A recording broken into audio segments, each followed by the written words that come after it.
আসসালামু আলাইকুম। আমিন সমাজ কল্যাণ পরিষদ নেত্রকোনা সদরের পক্ষ থেকে বিশ্বনাথপুর ডুনাপাড়া জামে মসজিদের প্রাঙ্গণে বৃক্ষরোপণ অভিযান, এতে অংশগ্রহণ করেছেন কৃষি অফিসার, উপসহকারী কৃষি অফিসার অসিত চন্দ্র দেবনাথ এবং আছে ওই ওয়ার্ডের বিএনপির সভাপতি সাহেব আমিনুল ইসলাম সাহেব কুকন। আর যাক, ওনাদের মসজিদের সভাপতিও আছেন,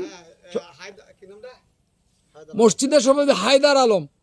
তাদের সামনে তাদের মসজিদে আজকে বৃক্ষরোপণ কর্মসূচিতে এলাকার গণ্যমান্য ব্যক্তিরা উপস্থিত আছেন, মসজিদ কমিটির সদস্যরাও আছেন, আর আমাদের আমিন সমিতির অধিকাংশ লোকই আজকে উপস্থিত আছেন। আপনারা দেখতে পাচ্ছেন,